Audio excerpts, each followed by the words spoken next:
Honorable Prime Minister of India, Shri Narendra Modi ji, the President of the Council of Ministers of Italy, Her Excellency Giorgia Meloni, Foreign Minister of India, Dr. Jaishankar, Ambassador Vinay Quattro, esteemed leaders, excellencies and distinguished guests.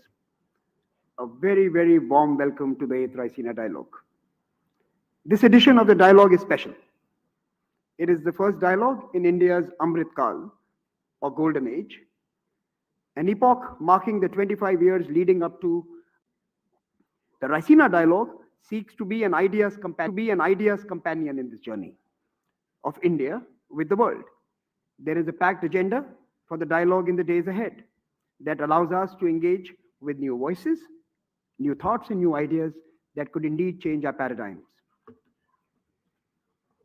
2023 is also significant for India as it is the year of India's presidency of the G20, a group of nations that are pivotal to the world's future because their choices have cascading regional and global consequences. The failures of the G20 will hurt the world, and their successes will lift us all. The ambition of this year's G20 has also shaped the dialogue's agenda. From debating the need for reforms in multilateralism to encouraging lifestyle changes to mitigate the climate crisis, the Raisina Dialogue aims to support India's G20 priorities. This year, G20 also aims to be inclusive. The Honorable Prime Minister, Shri Narendra Modi, elaborated his vision at the Voice of the Global South Summit. He said, and I quote, "As far as India is concerned, your voice is India's voice, your priorities are India's priorities." This sentiment will be reflected in the Raisina Dialogue Town Hall on March 5th, where we will gather not only the G20 countries, but also participants from over 80 countries to be present and to discuss our common future. That collective future may be difficult to imagine at this moment, given what we went through in the first 2 years of this decade. Indeed, has it only been 2 years? From old conflicts resurfacing in Europe to convenient morality in Afghanistan, from complete disregard for the environment to selfish acts during the COVID-19 pandemic. This already feels like a very long decade, and this brought out the worst of humanity. Forums like this dialogue are seeking to bring out the best. It is during these gatherings that exaltations could catalyze an inclusive development policy that is fit for purpose. The theme for this year's dialogue is provocation, uncertainty, turbulence. Lighthouse in the tempest? Question mark. Can all of us assembled here in New Delhi be a lighthouse in our own way? As the world is being battered by a perfect storm, multiple beacons are needed to illuminate the way. India seeks to be one of them and to inspire others to be the same. Last year, as we opened the dialogue, we made 2 promises to the Honorable Prime Minister. First, that as hosts, we would follow the sun to where the best and most plausible ideas await. And second, we committed to investing in building the next generation of global diplomats. This year, on February 18th, we launched Raisina at Sydney, alongside the editions we host in Delhi, Berlin, and Washington, D.C. This dialogue is now truly chasing the sun, seeking inspiration from across the globe. This October, the past October, we also inaugurated the Raisina Forum for the Future of Diplomacy. Hosted in New Delhi and Varanasi, it brought together diplomats from over 30 countries to rethink their official responsibilities and ethics. The world's diplomatic corps are now the first responders to everything, from health crisis to man-made and natural disasters. The investment in skills and character that may be demanded of them need to be invested in and need to be invested in now. Continuing our tradition of engaging the brightest minds from around the world, we welcome the 2023 batch of the Raisina Young Fellows who are seated here to my right. We have 48 fellows from 33 countries and a community which is now close to 2,000 from over 110 countries. Perhaps that is the only way. Welcome once again and let the conversations begin. I thank you for gathering here.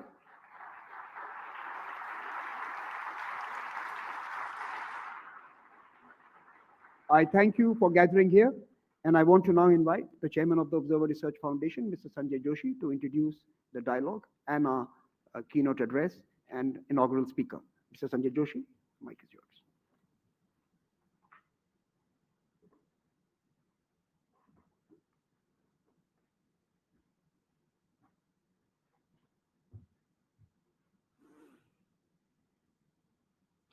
A very good evening to all our distinguished guests. Honorable Prime Minister of India, Shri Narendra Modi ji, our guest of honor, Excellency Giorgia Meloni, Prime Minister of Italy, Honorable External Affairs Minister, our partners, the Ministry of External Affairs, Ministers, Admirals, Generals, this distinguished gathering assembled in this room for the 8th Raisina Dialogue. 2 decades ago, the phrase Vision 2020 used to evoke hope and optimism over the future of a 21st century world, riding on the back of global value chains, free markets, into a world of universal prosperity.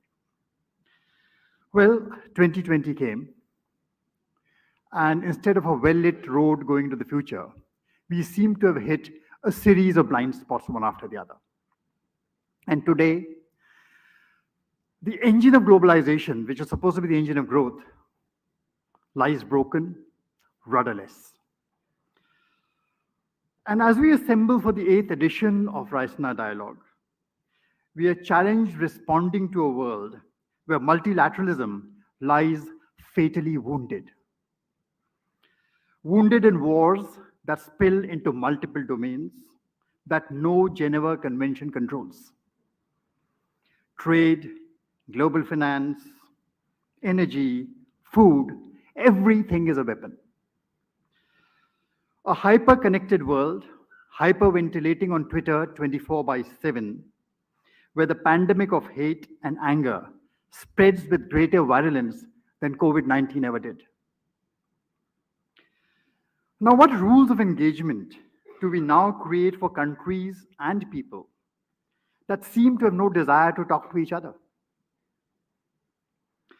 Well, some argue that the answer lies in building gated communities of nations that grant membership based on the reliability of the cardholders. Minilateralism, we called it.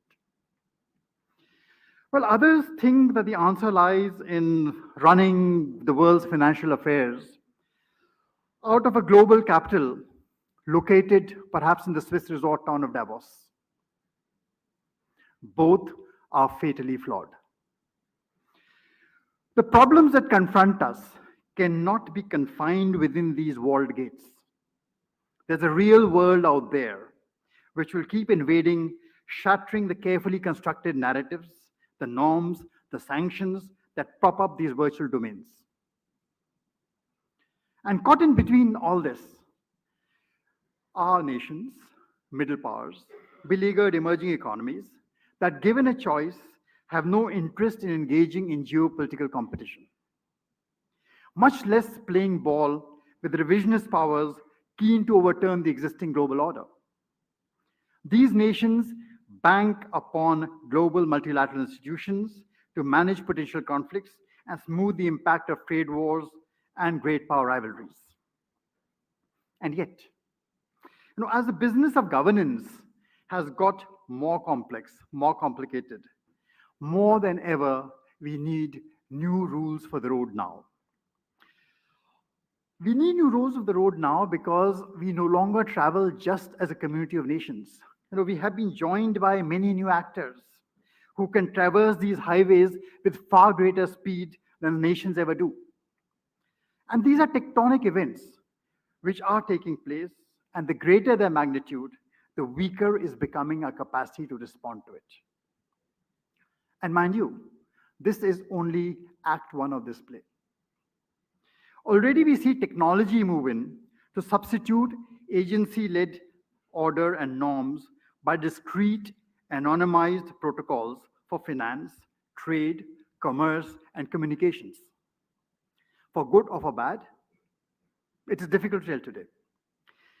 But in Act 2, which is coming, which is called the Age of the Intelligent Machine, now, unlike science fiction, the machine age does not manifest itself suddenly as an omnipresent, all-knowing chatbot appearing one fine day. Instead, it is slipping in each day, camouflaged in a forest of cookies, protocols, self-learning algorithms, Kafkaesque structures, which fashioned by tech entrepreneurs, advertisers, agents, ordering and controlling the lives of the governing and the governed both. The question is, how democratic or how intrusive these are going to be. And that is a question which is going to keep on haunting us. And we can be sure that in the days ahead, the negotiations and the confrontations to settle these structures are going to be very intense. So the Raisina Dialogue 2023, today we are holding it as India takes charge of the G20, and a year that promises to be more than the ordinary. This forum comes at a time when many of us in Delhi believe that we have the ability to incubate conversations where many of these posers must be responded to. Our hope is that the Raisina Dialogue becomes one of the most influential of these platforms during India's presidency, a forum where each one of us in these troubled, tempestuous times contributes to the quest for answers and becomes part of the lighthouse that guides the ship back safely to shore. Thank you. And with that, I would like to invite Her Excellency Giorgia Meloni to deliver a keynote address. Over to you, ma'am.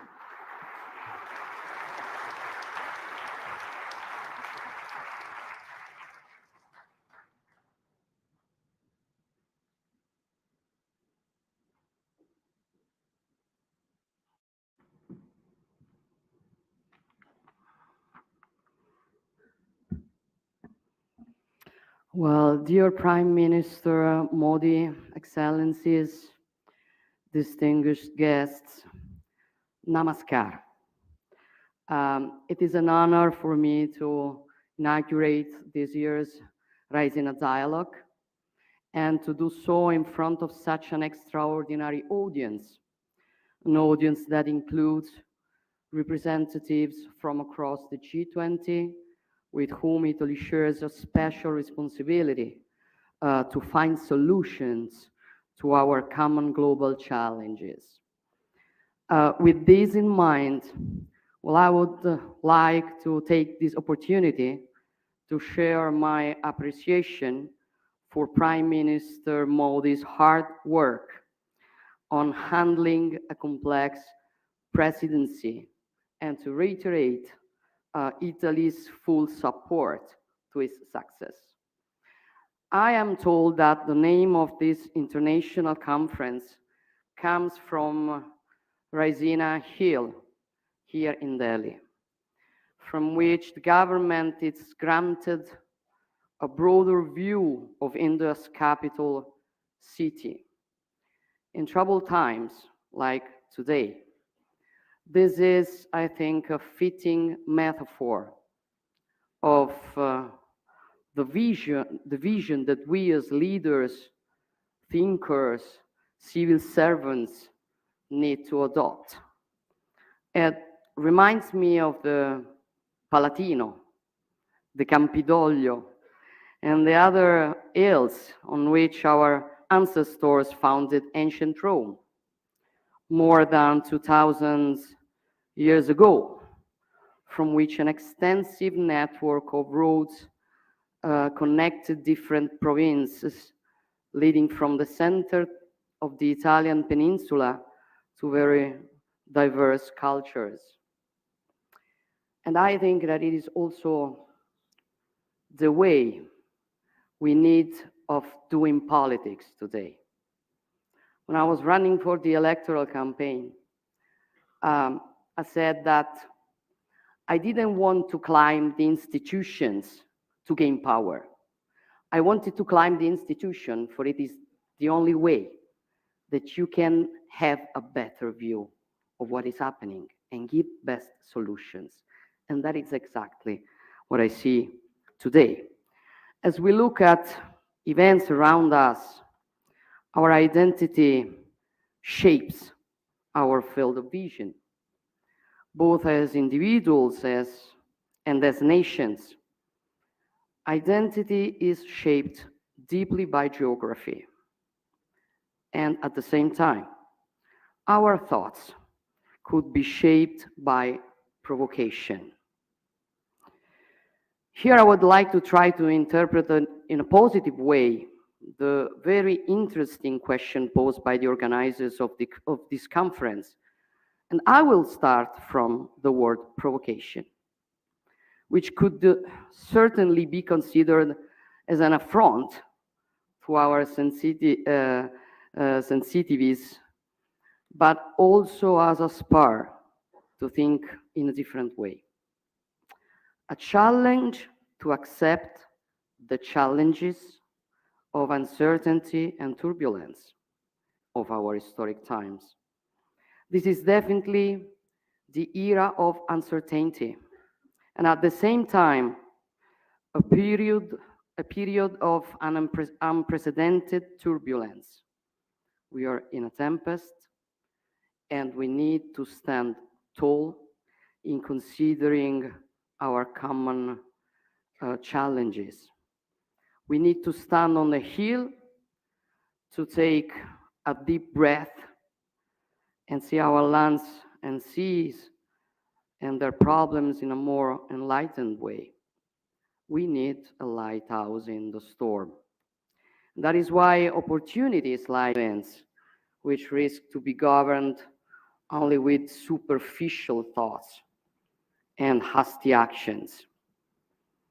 Therefore, let's go back to the fundamental factors, including the geographical one of our identities, and considering some important similarities between the wide and profound wealth of the Indian and Italian ancient cultures and contemporary interests.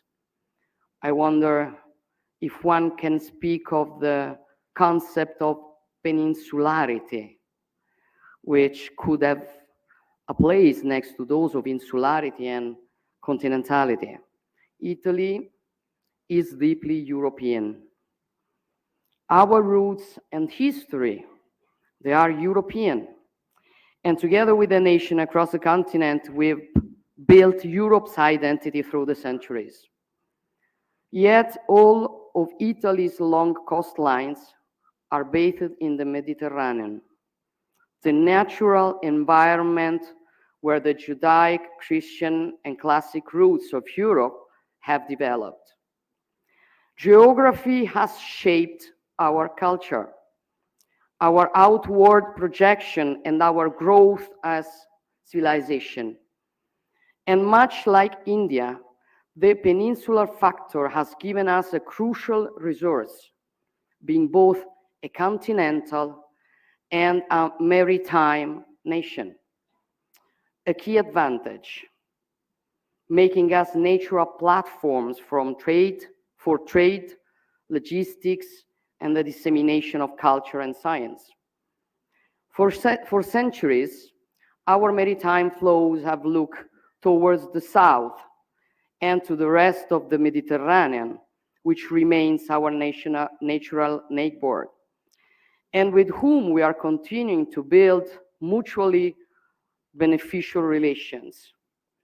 This is the spirit enshrined in our vision, also dubbed the Mattei Plan for the Mediterranean and for all the African continent, with its growing population, challenges, and opportunities. A vast region which has also the resources, starting with energy, which are so crucial for Europe, but which should first of all benefit the peoples who are the owners of these commodities. Our objectives are simple: ensuring prosperity, peace, and lasting friendship through collaboration on an equal footing. A collaboration aimed at providing tangible benefits for all, without predatory ambitions, without coercion, economic or otherwise. In those first few months of my tenure, I gave priority to developing equal partnership on common priorities such as energy, and Italy is working to be the bridge connecting the Eastern Mediterranean, Africa, and Europe. Producer countries should benefit from their resources for their own prosperity and stability. Green energy, hydrogen, and electricity will more and more be locally produced for their own citizens and for Europe. Much like the energy transition, the digital transition is also based on connectivity. Data are the energy of our digital societies, and they will flow from India to Europe across the Mediterranean and Italy. The Blue Raman project will link the Indo-Pacific to our European economies. In the past, the Alps at our north protected Italy, but they were also the area of connection to the rest of Europe.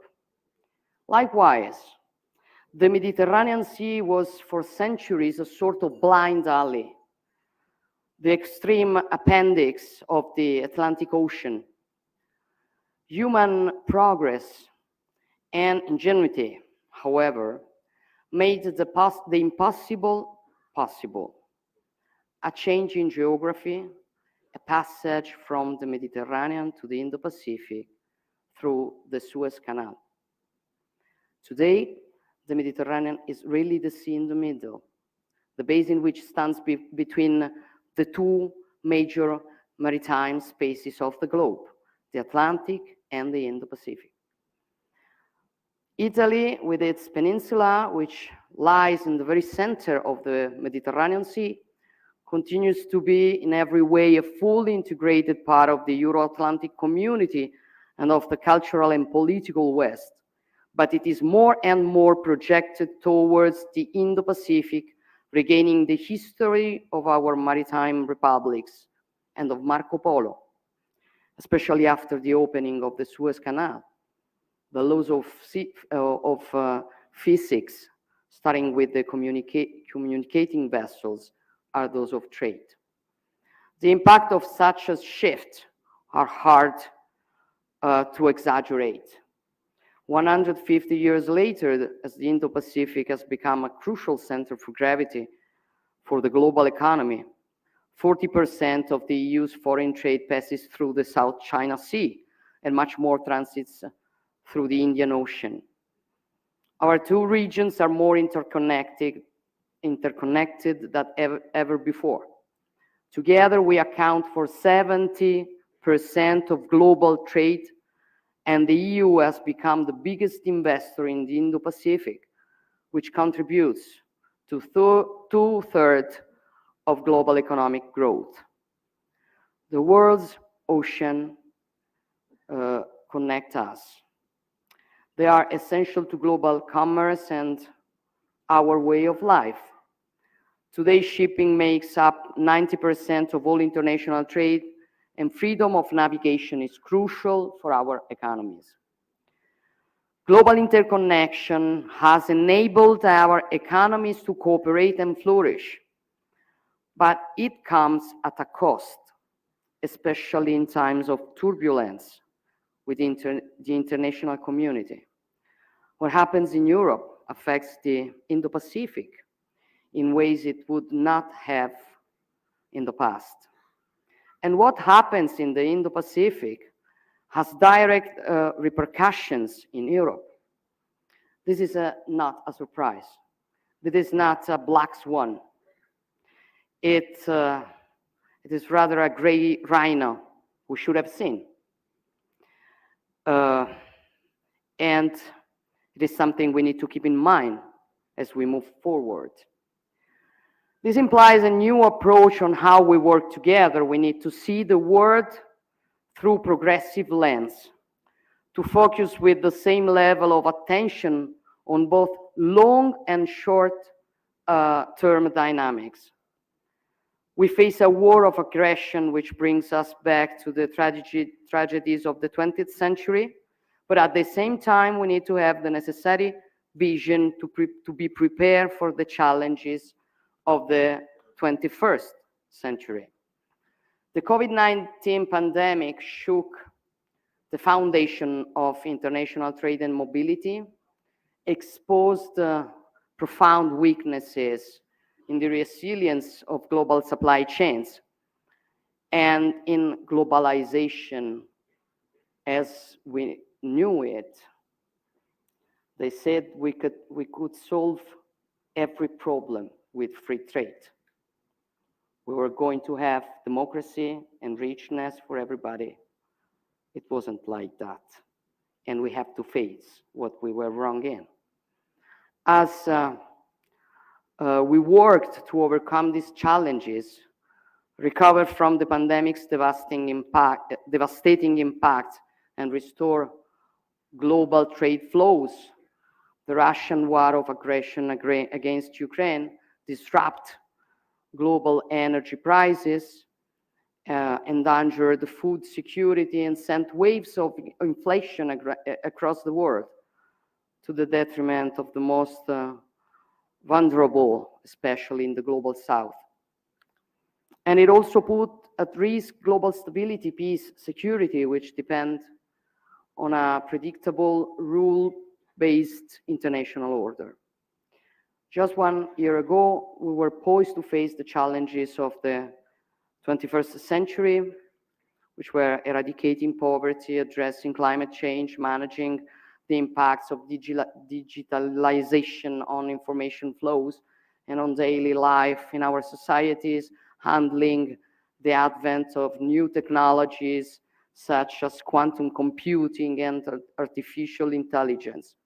However, the events of February 24th last year brought us back to the wars of 20th century. I was in Kyiv last week.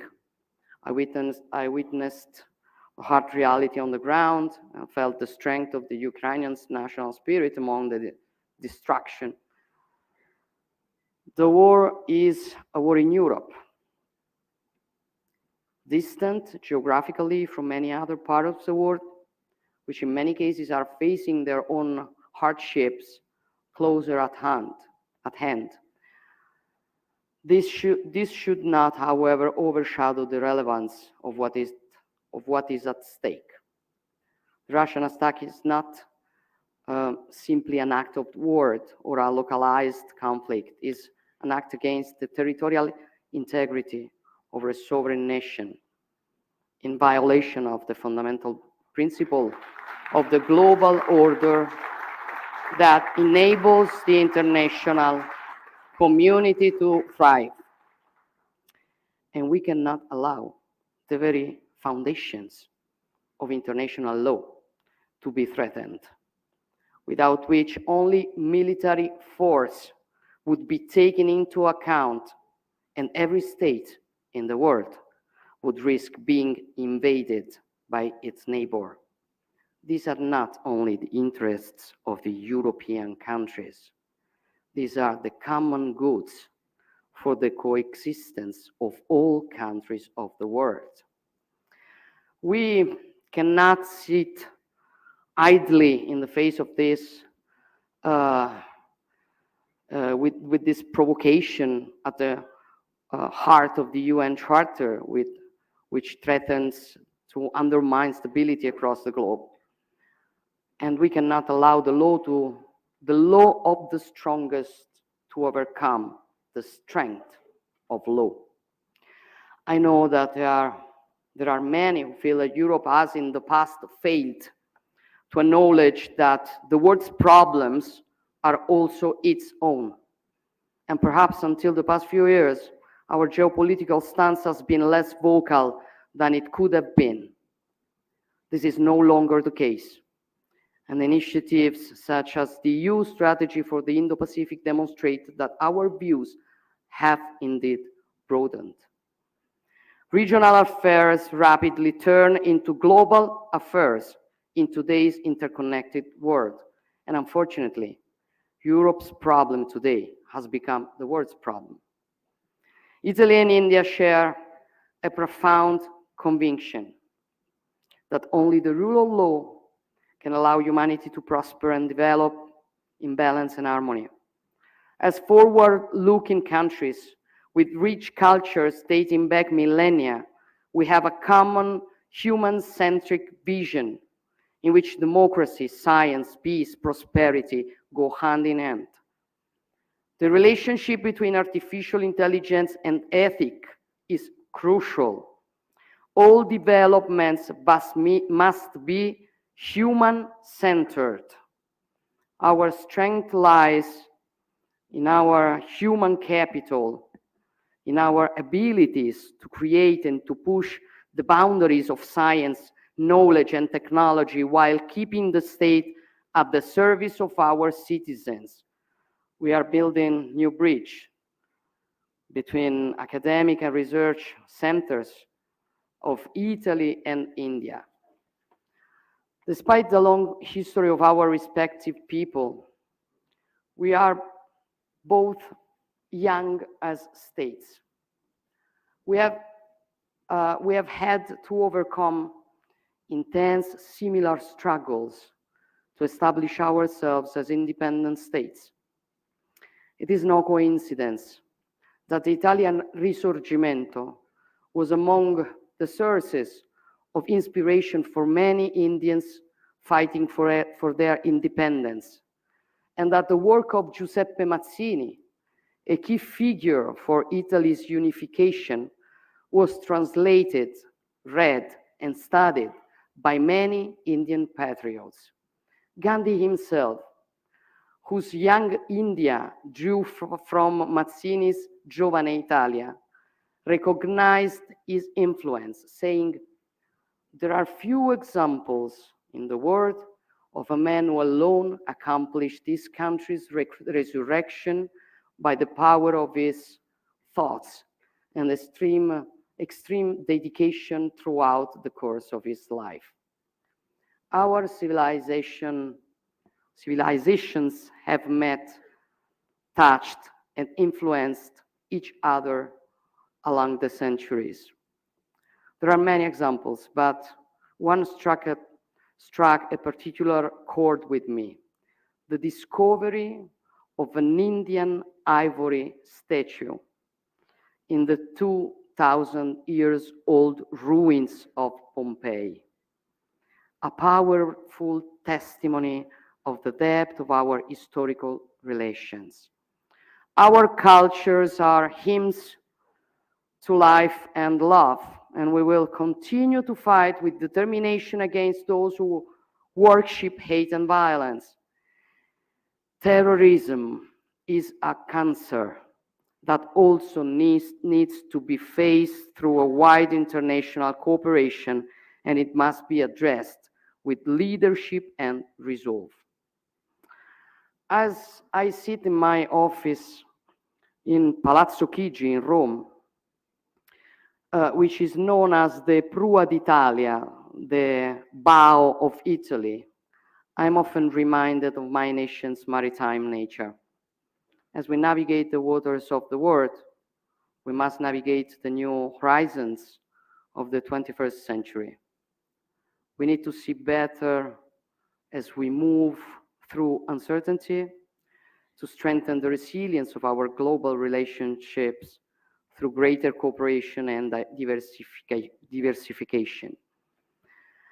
It is true that, as the title of this year's Raisina Dialogue reminds us, we are weathering a storm, which is a terrible storm, that is making it difficult for our ships to sail through crosswinds and violent waves crashing on the surf.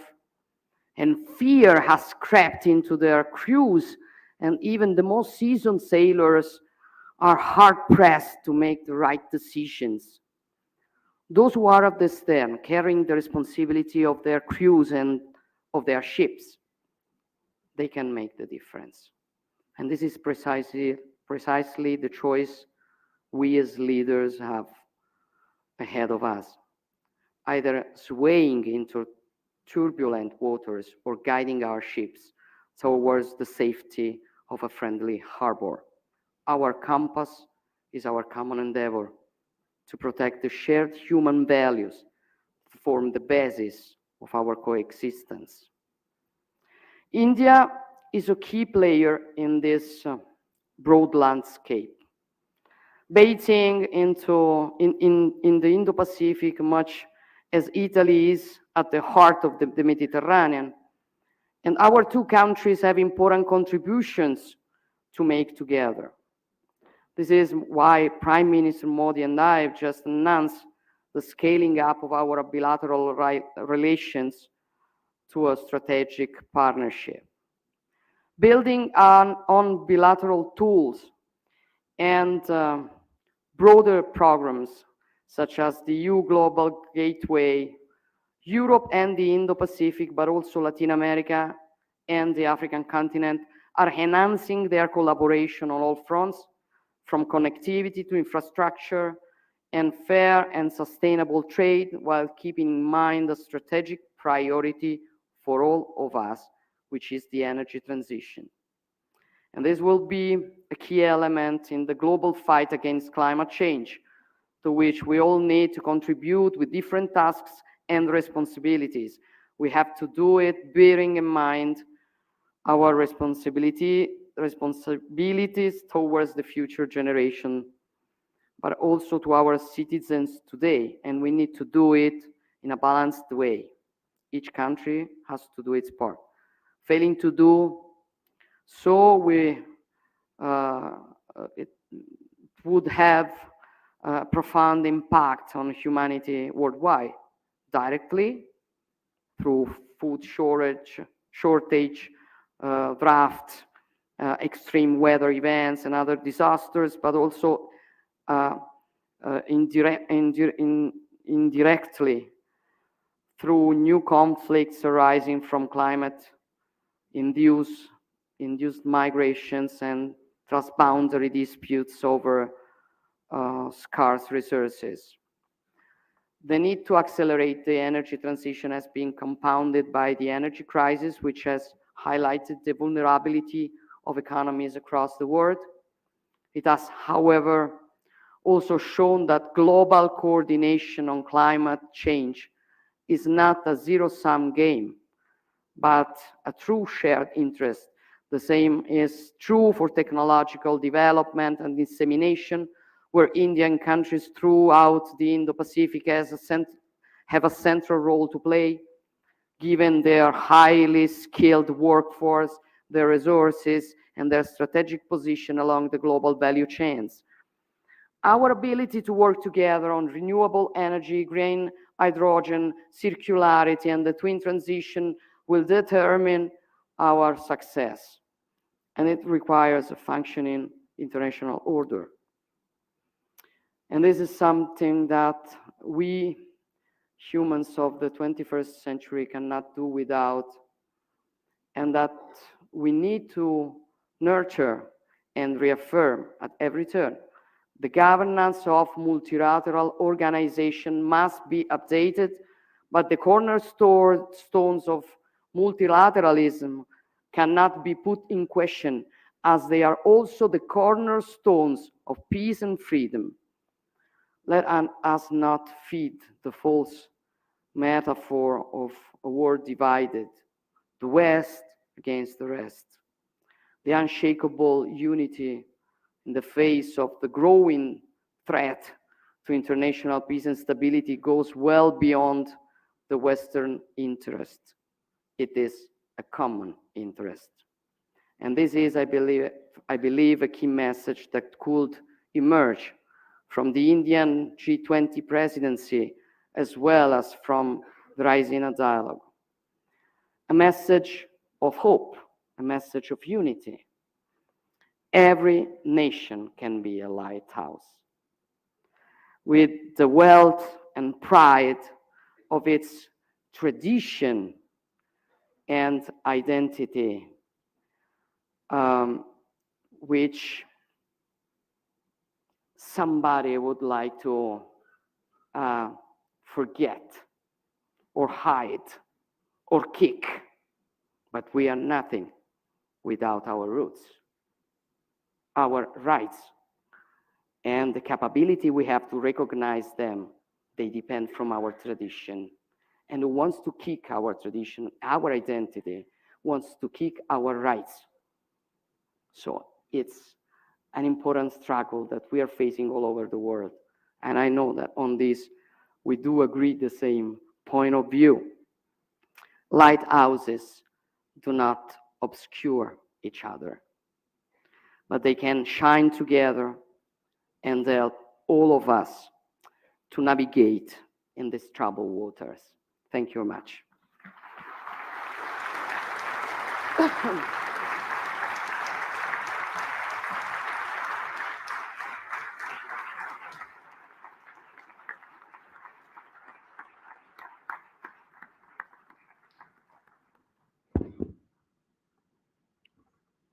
Thank you for that inspirational speech. May I now request the Indian External Affairs Minister, Dr. S. Jaishankar, to propose a vote of thanks.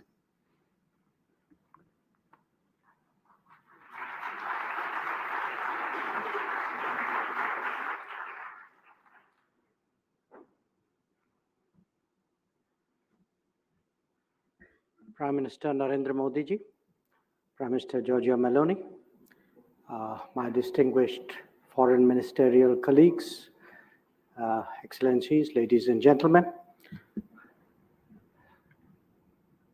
I think you have heard both from the keynote speaker and the two speakers before her about the state of the world.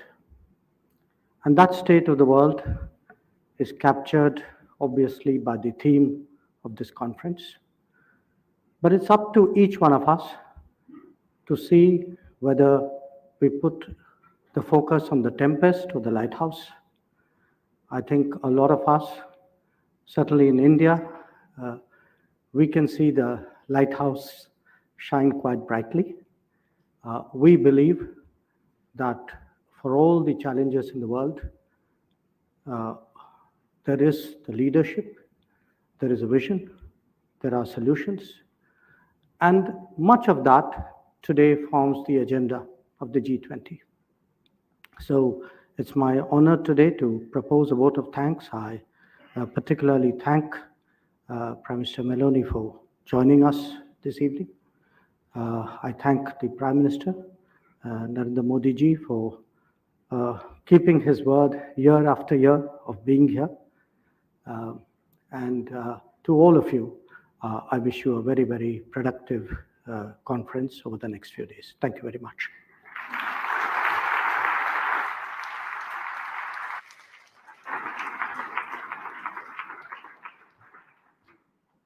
I will now request all of you to remain seated as the Honorable Prime Minister and the President of the Council of Ministers leave this room. I will also request an orderly exit from this room thereafter, but first let our VIPs and chief guests leave the room.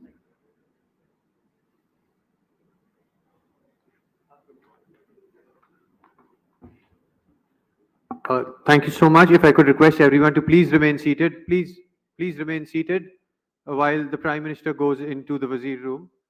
Could I request the room? सीधा प्रसारण आप देख रहे थे Raisina dialogue की, जहां पर के प्रधानमंत्री नरेंद्र मोदी ने रायसीना संवाद 2